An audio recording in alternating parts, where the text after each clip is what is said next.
Okay, ఇప్పుడు విపక్షాలతో Right, చర్చించే right, అంశం right.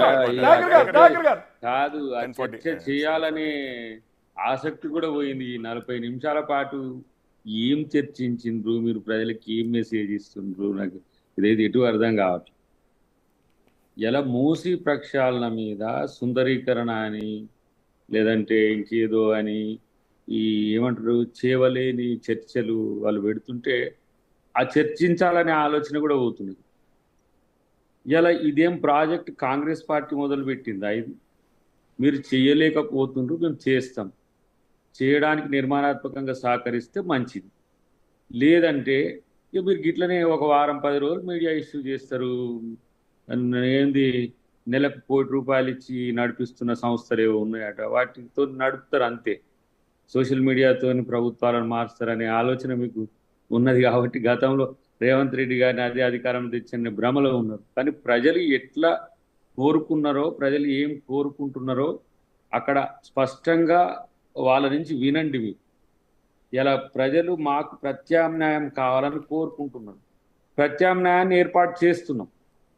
మీరు ఎక్కడి నుంచి మనకు గండిపేట మొదటి నుంచి అటు హిమాయత్ సాగర్ మొదటి నుంచి లంగర్ హౌస్ కానీ, అక్కడి నుంచి చాదర్ఘట్, ఉప్పల్, అట్నే రూరల్ కాన్స్టిట్యున్సీస్ ఇప్పుడు నకరేకల్, తుంగతుర్తి వరకు కూడా మూసి వస్తుంది.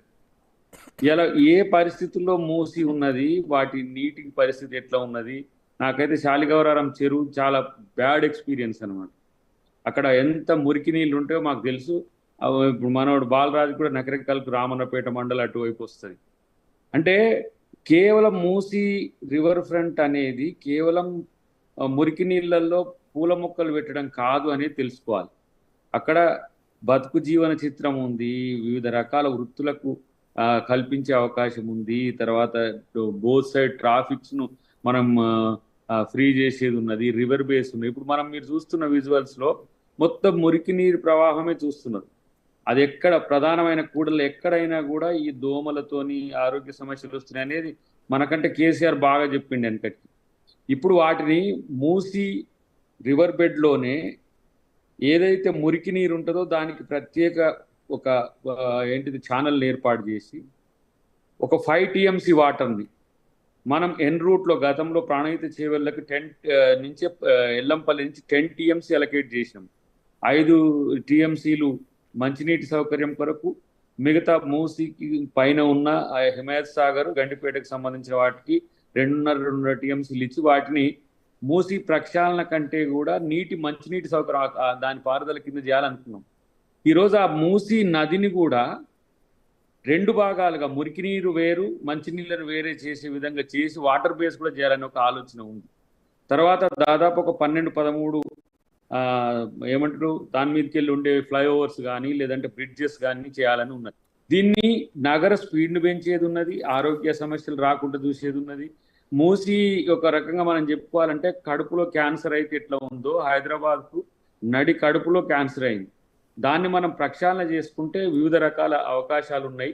రేపు అంతర్జాతీయ సిటీగా ఎదిగే క్రమంలో మూసీని ముందర పెట్టుకొని మనం ముందుకు పోలేమని కేసీఆర్ 100 సార్లు అన్నాడు. అయినా ఇంకోటి సుప్రీంకోర్టు జడ్జిమెంట్స్ అనుసరించి ఒకటి నదులు కానీ, చెరువులు కానీ, మిగతా నాళాలు కానీ ఎక్కడ ఎలాంటి అడ్డంకులు ఉన్నా వాటిని తీసివేయండి నిర్దాక్షిణ్యంగా సుప్రీంకోర్టు చెప్పిన మనం హ్యుమానిటేరియన్గా భూసేకరణ చట్టం 2013 అనుసరించే వారికి ప్రత్యామ్నాయ అవకాశాలు కూడా కల్పిస్తున్నామని పదే సీఎం గారు చెప్పింది. నేను అంటున్నా ఇప్పటికీ బీఆర్ఎస్ మిత్రులైనా, లేదంటే బీజేపీ మిత్రులైనా, లేదంటే మన న్యూట్రలిస్ట్ మన గౌరీశంకర్ గారు లాంటి వాళ్ళైనా, ఈ పథకం యొక్క అమలు సక్రమంగా జరగాలంటే ఏం చేయాలి? పథకం అంటే ఏంది? మూసిని ప్రక్షాళన చేసే దాంట్లో పూల మొక్కలు నాటేది కాదు, మురికి నీటిని పాయలుగా తీసి ఇంకో ఛానల్తో పంపించడం కాదు. మురికి నీటికి సపరేట్ ఛానల్ ఉంటుంది, అది కంప్లీట్గా అటు నుంచి ఇటు నుంచి ఒకే దారిలో పోతుంది. అది రివర్లో కూడా వాటర్ని, ఫ్రెష్ వాటర్ని పెట్టాలనే ఆలోచన ఉంది. అది మాల్స్తో పాటు మల్లెలకు కూడా చోటు ఉంది.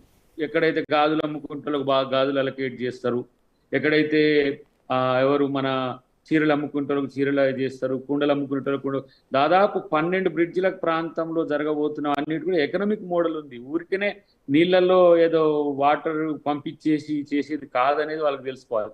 డిపిఆర్ వచ్చేంత వరకు కూడా ఆగట్లేదు. ఇప్పుడు మొదటి దశలో డిజైన్ లెవెల్ ఇది, తర్వాత బిడ్డింగ్ లెవెల్ ఉంటుంది, కాంట్రాక్ట్ దాని ఎన్ని వేల కోట్లు అవుతుంది, రమారమి 1,50,000 కోట్ల కానీ అంచనా ఉన్నది వాళ్ళకు. రేపు అంతకంటే తక్కువ కావచ్చు, ఎక్కువ కావచ్చు, అదంతా వచ్చినాక విమర్శిద్దురు. కానీ ఇప్పుడు ఇది ఆక్రమణ అనలేం మనం. బతుకు కోసం వాళ్ళు మూసీలో వచ్చి ఇల్లు కట్టుకున్నారు, వాళ్ళకి మనం మంచి ఇల్లు ఇద్దాం. వద్దు అని అంటారా? ఆలోచించండి. లేదుగో ఇట్లా చేస్తే మంచిగా ఉంటుందని చెప్పండి. నేను 100 సార్లు 100 డిబేట్లలో ఇది చెప్తూనే ఉన్నాం. హైడ్రాకి సంబంధించింది మూసీని కలపకండి, మూసీకి సంబంధించి హైడ్రాని కలపకండి. హైడ్రా వేరు. ఇలా చాలా క్రిస్టల్ క్లియర్గా 2014 నుంచి 24 వరకు ఆక్రమణలు ఏ విధంగా జరిగినాయి, బీఆర్ఎస్ ఆధ్వర్యంలో మనోడు మున్సిపల్ శాఖ మంత్రి కేటీ రామారావు గారి నేతృత్వంలో ఇచ్చిన పర్మిషన్స్ అన్ని వచ్చినాయి. అవి వేరే చర్చిద్దాం హైడ్రా. కానీ మూసీ అనేది ఒక విభిన్న తరహా ప్రాజెక్టు. దీన్ని సబర్మతితో పోల్చుకోవచ్చు, గంగాను పోల్చుకోవచ్చు. ఇవాళ ఎన్నో రకాల నదులు చాలా సమస్యలు క్రియేట్ చేస్తున్న వాటిని మనం ప్రక్షాళన చేసుకోవడానికి చేసే ప్రయత్నం. అక్కడి వరకు చర్చ చేసి ఆ ప్రజలు ఎవరైతే నష్టపోతున్నారో వాళ్ళకు మనం పునరావాసంతో పాటు ప్రత్యామ్నాయ ఏర్పాట్లను ఏ విధంగా చేయాలనే అంశంలో కనుక ఒక వివరమైన చర్చ జరిగితే చూసే ప్రజలకు కూడా సంతృప్తినిస్తుంది. ఇది 1,00,000 మంది నిర్వాసితులకు సంబంధించిన అంశం కావచ్చు కాక, మీరు కనుక ఏరియల్ సర్వే చేస్తే ఎక్కడెక్కడే ఉన్నాయి అని అంటే ఎక్కువ చాదరగట్టు ఉంటాయి, తర్వాత స్టే నెంబర్ ఉంటాయి, అంటే అంబర్పేట ఉంటాయి, ఇక కొంచెం ముందుకు పోతే ముప్పల్ ఆ ఏరియాలో ఉంటాయి. దాటిన తర్వాత మీకు మళ్ళీ నదినే ఉంటుంది. కాబట్టి అక్కడ మిగిలే భూమిని కూడా ఏ విధంగా చేయాలి, నది మధ్య ప్రాంతంలో కానీ టూరిజం డెవలప్ చేయడానికి కూడా ఒక ప్రయత్నం ఉన్నది. కాబట్టి ఆ కోణం నుంచి ఆలోచించాలనేది నా యొక్క ఆలోచన. ప్రభుత్వం అటు చేస్తున్నది. ఇప్పుడు ఇలా బిగ్ టీ ఒక చర్చ పెట్టింది. దాంట్లో నేను అంటున్నా, ప్రజలకు నష్టం కలుగుతున్న అంశాలు మీరు చెప్పండి. ఆ నష్టం కలిగే అంశాలను పరిష్కారానికి ప్రభుత్వం ఏం చేస్తే మంచిదనేది చెప్పండి. దాంతో ఇక మిగతా అంశాలన్నీ మంచిదా చెడ్డదా అనేది అది గత ప్రభుత్వం చేసింది, వెనకటికి కాంగ్రెస్ ప్రభుత్వం ఉన్నప్పుడు కూడా దాన్ని ఏదో చేయాలని ఒక ప్రయత్నం చేసింది. అవన్నీ కాకుండా మూసీని మనం మంచిగా చేసుకోవడం మంచిది అనేది అందరి అభిప్రాయం. హైడ్రా కూడా మంచిదే అంటుండ్రు అందరూ. కొంతమంది మంచిది అంటుండ్రు, కొంతమంది నష్టపోయేటోళ్ళు మంచిది కాదనొచ్చు కాదు. కానీ పార్టీలు మాత్రం మంచి అంటున్నాయి. కాబట్టి ఈ రోజు నేను అంటున్నది ఏంటంటే, మూసీ ప్రక్షాళన అనేది డెఫినెట్గా జరగాల్సిన అవసరం అందరూ అంగీకరిస్తున్నది. ఎట్లా చేస్తే మంచిగా ఉంటుందో వివరణలు ఇస్తే చాలనేది నాకు అభిప్రాయం తప్ప. రైట్ గౌరీ గారు, ఇక్కడ ఒక అంశం అంటే ఇట్లాంటి కీలకమైనటువంటి